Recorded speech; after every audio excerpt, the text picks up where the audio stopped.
Hi, welcome back to my channel and welcome back to another creator tips video. I'm so excited because this video is going to be all about brand partnerships, gifted partnerships versus paid partnerships, how to go from gifting to paid with a partnership, how to reach out to brands, what to say when brands reach out to you, and just all of that good stuff. I'm so excited to get into this, and I also wanted to mention before we begin, please subscribe to my channel. It really helps me out. You can also find me on TikTok. I always say that on TikTok. You can also find me on TikTok. I wish I was joking right now.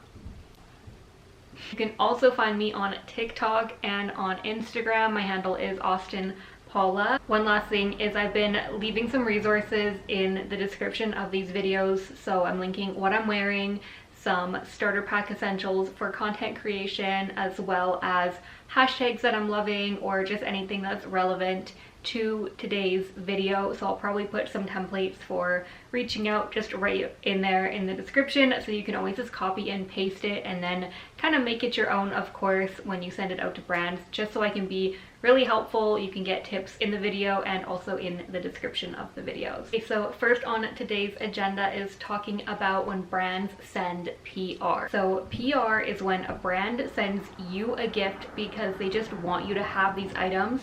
Their hope as a brand or as an agency sending the PR is that hopefully you will organically share this throughout your content, but they have no requirements for you to post at all. Typically, when you're first starting out with content, you won't get as many PR inquiries because brands want to utilize your relationship to get something out of you. But as you grow with your following and with your community, and brands and PR agencies start to see your content, they usually just send you a quick DM or an email, and sometimes they'll say, do you like any of these pieces?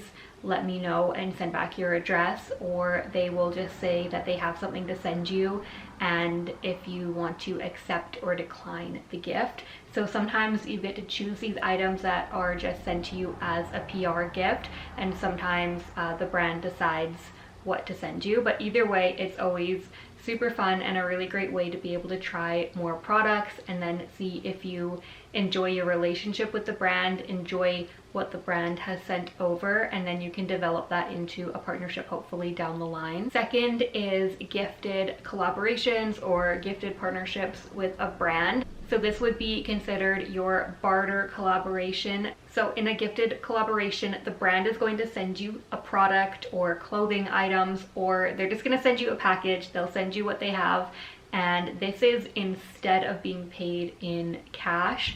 So you're not getting any money out of this, you're just getting these items sent to you, and then typically the brand will let you know in advance what they're expecting of you. Sometimes they want content creation, so you are just going to take photos or videos to their specifications and send it back to the brand for their usage, or you are going to post it as a collaboration. So again, photos or videos or stories, whatever is agreed upon, you will post, but your payment will only be this gifted product. So typically, if you're just starting out in the influencer content creator world, you will experience a lot more gifted opportunities presenting themselves to you, and it is a really great and valuable experience to take these gifted collaborations sort of to test out the waters on doing campaigns with brands. It's a really great way to gauge if you like the brand, if you think that this would be a valuable partnership, how your audience reacts to you posting the products or the items from this particular brand. There are definitely benefits. You can also use it as a case study. So maybe you were posting a mascara for a gifted collaboration and you had a whole bunch of people right away say that they also just bought that mascara because they love the results on you. You can take little screenshots of the positive feedback that you get from this gifted collaboration and put it on a little PDF presentation on Canva, and then you can present that to the brand that's mascara is, saying, hey, look at this conversion I'm driving through this collaboration. I'd love to work together again. What is your budget? Or here are my rates, because then they're seeing the value that you have directly for this content. But you can also take that same case study and present it to other brands when you're doing your outreach, and brands will also see that you're working with brands when they view your profile, so they'll know if you've worked with brands or if you haven't yet. They'll be able to kind of gauge what type of content that you can create and how your audience is reacting through likes and comments. So it is great when you're just starting out to take gifted collaborations, but I do know that the main focus is to get paid here, because we want to do this as a side hustle or a full-time job, and that is totally understandable. Everybody deserves to be paid. One last thing on gifted collaborations is, even though the goal is to get paid collaborations, I still will take gifted work, or I will reduce my rates if it's a brand that I've always wanted to work with, or they're a small and local business and I can offer them a one-time gifted collaboration slot. It's not that I'll do this for every single brand that comes at me, but if I'm taking a look at my next month collaboration list and I've already secured 3 paid partnerships and a brand reaches out to me for something gifted, I can take a look and see that I haven't taken anything gifted in a little while, so it's not going to hurt me to take this on, and it's something that I think would add value to my page. I'm excited for this product and I'm excited to share about it and to build the relationship with that particular brand. So there are times when it can definitely be worth it to do this gifted collaboration first with a brand, even if you're kind of already at that 10,000 follower range. I know it seems like once you get there, you're not going to be doing any work for free anymore, but it can happen. It's all up to your personal preference, and if that's something that you're willing to do, because I do also know other people at my following range that would not do the gifting at all. So it's really up to the individual creator and what you feel like you can handle and take on, and what you're willing to do for this particular brand that wants to not pay you for your content. One quick red flag that I'll mention about doing one gifted and then doing a paid the next time you work with a brand. Typically brands will reach out to you and they'll say, we want to do either a test post or something along those lines, and in the future, if we like your post and if we like your performance, we'll consider you for a paid opportunity. Word on the street is that those brands are just saying that as a kind of a scam, because they know that it sounds really exciting and really ideal to test the waters, do a test run, doing it for free for the brand, and then next time around they're going to pay you, because they just kind of throw that around in a lot of their emails.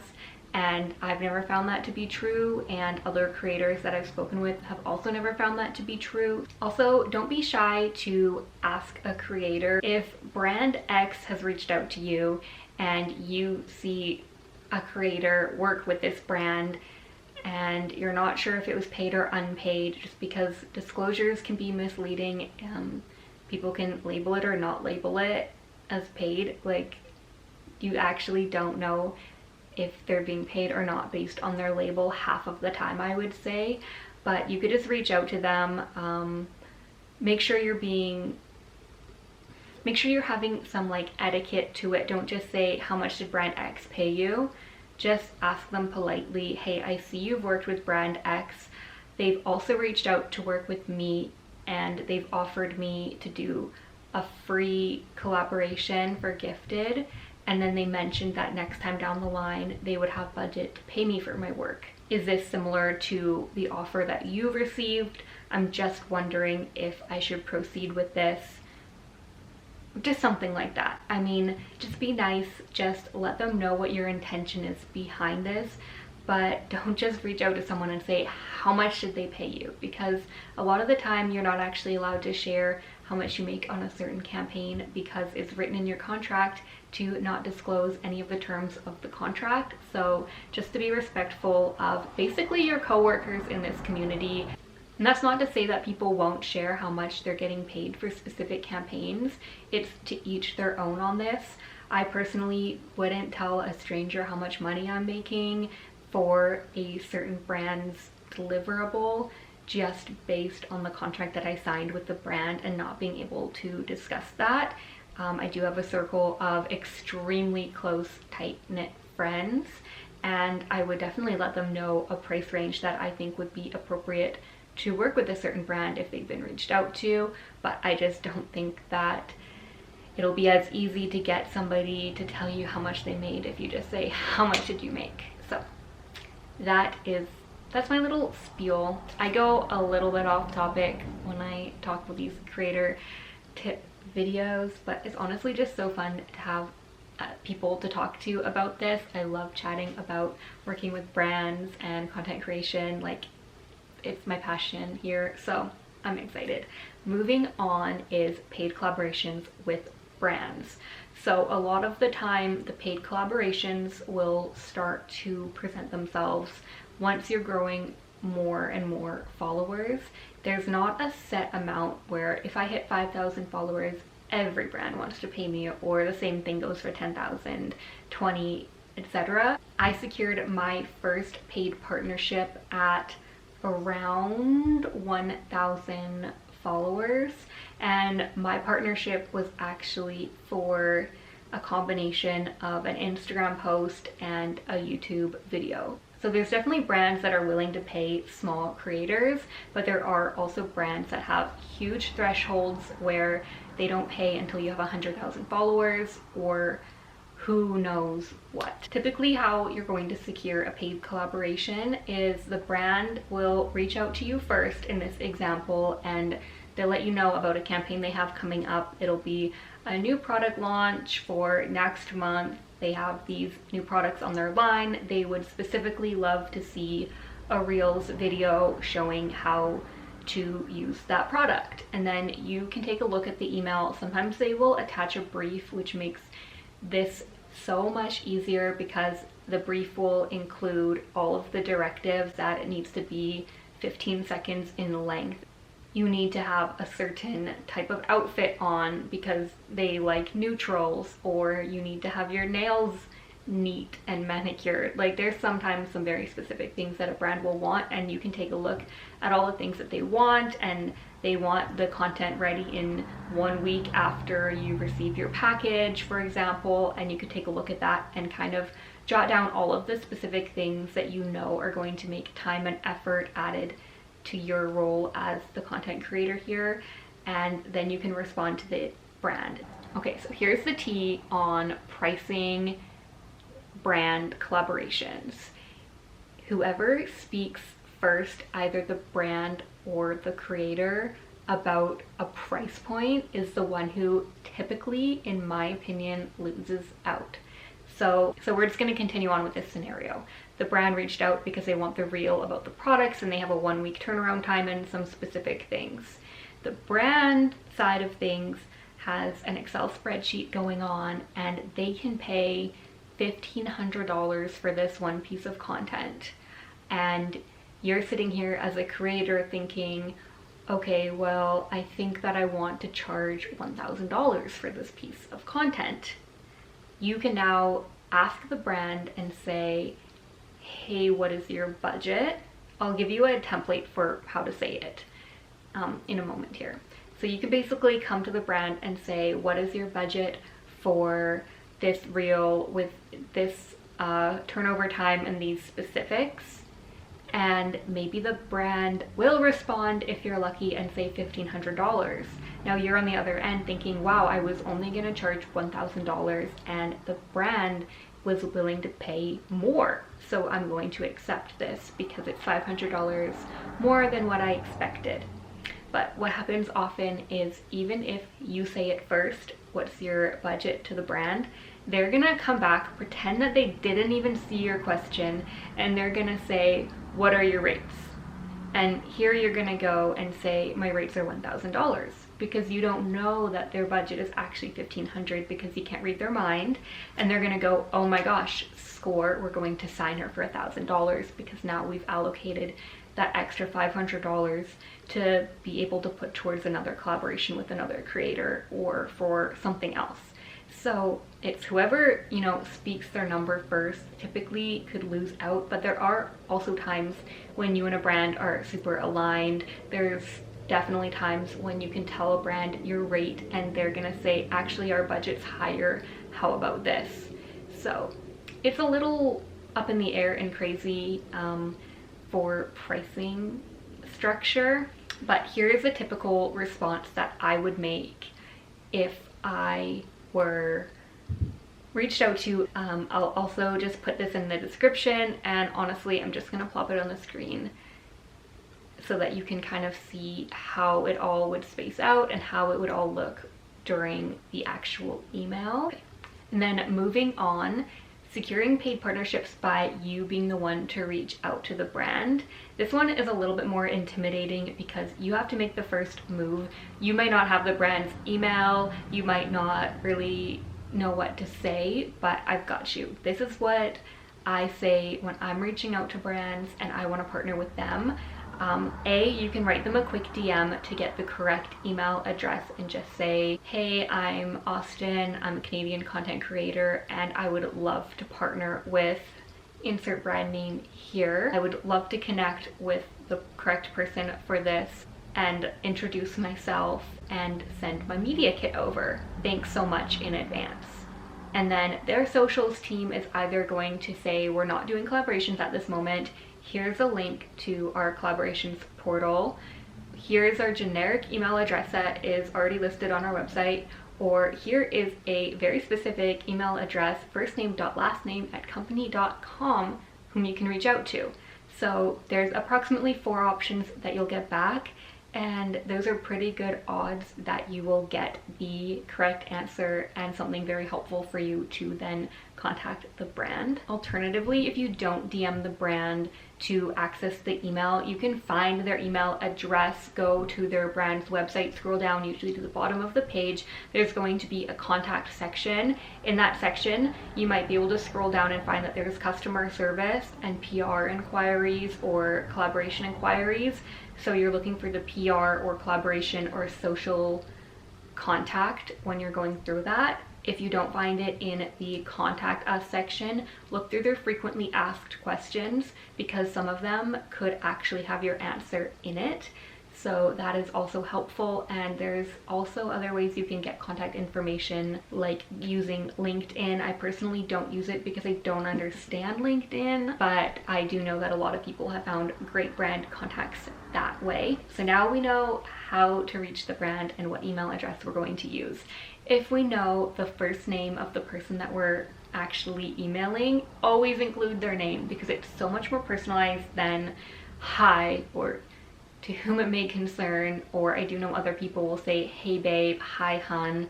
I personally don't when I'm reaching out, because I don't think that that's very professional, and they also don't know me personally, so why would I be calling them babe or hun? So I don't do that. Here is my typical email that I would send out to a brand: cold call, generic vibes, but still a little bit personal. I'll put it on the screen here and again in the description. In addition to that one that I just shared with you, I want to share one that actually ended up landing me a long-term partnership in a paid capacity with a brand that's very authentic to me. I sent this email and I was just really happy that they had a positive response. Hi, I hope you are doing well. I'm a Canadian fashion and lifestyle content creator on TikTok, hyperlinked, 4.2k followers, and Instagram, hyperlinked, 8.3k followers. I post outfit inspiration and styling videos to my community, and I would love for an opportunity to work with blank to show my audience how fun and easy it is to blank blank blank. I recently purchased blank from blank, and they've gained a lot of interest on my Instagram and TikTok posts, which I'll link below here. I inserted all of the links to times that I wore the item purchased from this brand and showed them how valuable the content was, because it was gaining a lot of traction within my community and with people who were just viewing my account for the first time. I've also attached a copy of my media kit for your review. So I attached my media kit just in the attachments folder on the email, which was a PDF. If you'd like to take additional time to get to know me, here's the link to the CBC documentary about my journey to becoming a full-time content creator, in brackets 5 minutes, because I want to let them know that it's not a 2-hour documentary. I'm trying to get them to watch and take the time out of their day. The people who are working on these emails don't really have time, So the more efficient and quick to the point you can be, typically the better. I linked the video down below, and then I wrote, please let me know if you have any current opportunities. I hope we can build a long-term partnership together. Best, Austyn. And that email got a great response to the person who wrote me back. I follow this person online now, so I kind of grew a personal connection with them as well as a professional connection with them, and I really value the partnership that I have with them. Every time I create content for their brand, I'm always the most excited, probably out of any of the other content that I create for brands. So that truly does mean something to me, and it feels like that partnership was meant to be. So basically what I'm saying is the more authentic you can get when reaching out to a brand, probably the better response you're going to get. You're basically trying to avoid, hi, I'd like to work with you because I love your clothes. Here's my media kit. Let me know if we can work together. That's gonna be what 100 of their emails per day say. So you really just want to stick out and show your true value when you're reaching out to them. So now we have secured a partnership with a brand, either gifted or paid, and we want to make sure that we're working with this brand again. So for every collaboration that I do with a brand, once my post goes live on my channel, I will message them a link to my live post for easy viewing so that they know that it's there and it's delivered. And then 1 week later, after the post has been live for 7 days on my channel, that is when I send them the screenshot of all of the analytics to all of the content that I posted. I know a lot of brands have like some back-end software where they can view your analytics or pull things, but for them to just receive it without having to search for it is going to make their job so much easier, and it also gives you a great opportunity to catch up with the brand. So it's been 1 week since my post went live. I'm sending my analytics to a brand. I'm saying, hi, I hope you're doing well. Here are the analytics from the post. I think that the post performed well because of these reasons, or I'm so excited with how this post performed. My audience really loved this, blah, blah, blah. You're gonna say something positive about the post, or maybe it wasn't a positive thing and you can just let them know like, hey, it looks like my reach was down, but I was really proud of this content and the feedback that I did receive was great. So you can admit to your faults a little bit. I know it kind of seems scary, but it's totally fine. Basically, you're going to present them your data. You're gonna have a good positive attitude and say, since this collaboration was so well and authentic to my community, I would love to partner again. Do you have any partnership opportunities for the month of April? And then sign off. By being really specific, showing the value you bring, asking them about a specific timeline for a new partnership, and then being polite in general, you're now putting it in the brand's mind that if they want someone to partner on their new launch the next month, they can rely on you, and they already love your content, and that you're just polite, had a great email etiquette, great collaboration etiquette, and now you're going to be top of the mind to the brand, and that's going to be able to secure you your next month. Now, long-term partnerships are probably the best way to ensure that you're getting consistency in your paychecks, and also it's a great way to truly know that your audience loves a product. If you're showing the same brand every month or every second month or every 3 months, you're really going to be able to show your audience all of these different and amazing ways that you're incorporating this product or item into your life. That's really going to add value to your community. But if you're just showing a bunch of products one time here and there and never showing them again, it's not really going to build any trust with your community. So that's the reason why long-term partnerships are going to be better for your community, better for brands, and better for your paychecks. The same way that I let you know a moment ago about asking the brand, can we partner next month, is also the same way that you are going to turn a gifted partnership into a paid partnership. So you're going to say, hey, look, we just did this gifted partnership. It performed really well for these following reasons. I would love to partner again next month. And once they say, yes, let's partner, you're going to again reiterate how successful the partnership was, and then you're going to ask the brand what is their budget to proceed with this partnership. And that's how you're going to get your foot in the door to make sure that the brand knows that you're not just repeat doing a gifted collaboration and a gifted collaboration, that you actually have intention to growing this relationship in a paid capacity. And last but not least, in my opinion, a very fun part about brand partnerships and reaching out to brands is media kits. So a media kit is basically your creative resume. It's where you can put an introductory about yourself, analytics about your following in your community, previous brand partnerships, case studies of times that collaborations went well, and an overall good insight for what a brand wants to see when they're considering you for a partnership. I'll put up on the screen here what mine looks like. I typically update once every month for content, and every 3 months I completely erase everything and start from scratch and build a brand new one on Canva. I love creating media kits. I think it's super fun. So this one was created by me. At the top I write my name, and then I'm putting my niches at the very top, so fashion, beauty, and lifestyle, followed by 4 photos that I feel look cohesive together and also offer a variety in different poses or types of content that I could create. I put my Instagram at the top as my priority channel, although I do have less followers than TikTok, and that's because on Instagram I believe I have a stronger community and a more prominent niche, and I find that brands are more willing to collaborate on Instagram. So I write how many followers I have, I put my engagement rate, and then I write my accounts reached. Right down below, this is still for Instagram, I'm writing my audience breakdown by gender, because fashion brands typically want you to have above 80% women following, or sometimes above 60%. But if you're marketing women's fashion, they want to make sure that you have a strong female following, because those are the people who are going to be making purchase decisions typically based on what you're posting. And then I'm doing a breakdown of my audience based on country. So I write how many Canadian, US, and UK followers that I have. Again, all of this data fluctuates, and that's why once a month I go through and just re-edit all of the data on here. Next up, I wrote down my TikTok, how many followers, how many likes, and how many video views. And then lastly, YouTube, since YouTube is still my channel that is still in more of a growing phase, it still has a lower number of subscribers. So I write down my subscribers, my views, and my watched hours.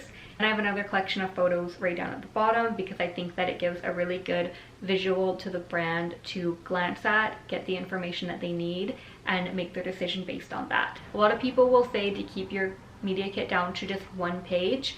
But in my opinion, if a brand is already going to open it, they probably will look at your second page. So you put all of the very most important information on the front page, and then you can provide a secondary page like I personally do to provide some additional details. So on my second page, I wrote down my recent collaborations. These ones I need to update. When I save my media kit, I typically will save it as a video PDF and provide the brand a link. And if they click on the link to view my media kit, once they get to the second page, my videos will automatically play with no audio, because I took out the audio to not be annoying. Like randomly there's music playing when I open this link, that I would hate that, so I don't put the music on. So it will automatically play, and then they can view the analytics side by side, so they can see what the content was based on the analytics next to it. And I think that that's really helpful for the brand. But if they just viewed it as a PDF that I attached to the email, they can basically just see the photo or the thumbnail of the content and still view the analytics anyways. About halfway down, I wrote down previous partnerships, and I wrote all of the logos of the brands that I've partnered with, because it gives the brand that I'm trying to partner with a really good idea of the types of collaborations that I typically work on. And then I just wrote a little ending blurb similar to an email. Thank you for taking the time to review my media kit. Please contact austyn.fridge@hotmail.com to pursue a partnership or content creation. In addition to standalone posts, I currently offer a bundle and long-term partnership rates, and I'm looking forward to creating memorable and engaging content for you. I hope to hear from you soon. Best, Austyn. So this media kit has been so far so good for me. I love the flow of it. And like I said, I make a new media kit every 3 months or so. So it really gives me a great opportunity to learn what works for me and what doesn't work for me. And just having that really elevates your professionalism, because if a brand asks for your media kit and you don't have one, you will probably be spending the next few hours trying to make a media kit, and then by then it's 5 p.m. you're sending the media kit through to them and they're not even gonna view your email until the next morning because they're out of office. So just being super prepared and having your media kit, knowing what types of things to say to brands, and having good partnership etiquette, always creating the best content that you can. If you've created content and it's your deadline and you think that maybe you could do better, just tell the brand. I did this the other day with a content creation client.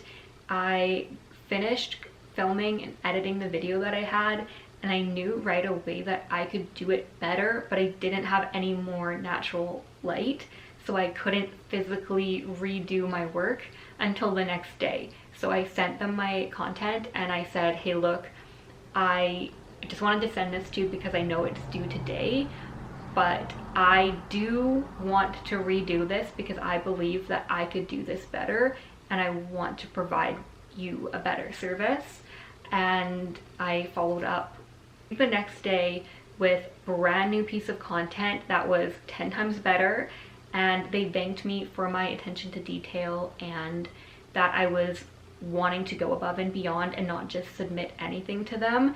So it really makes the brand know that you're here to create the best content that you can create for the partnership or for the content creation. I really hope you guys found value in this week's video. I feel like we're really kind of diving into some more of the frequently asked questions, and I'm so excited to be doing all of these videos. It's so much fun to talk to you guys.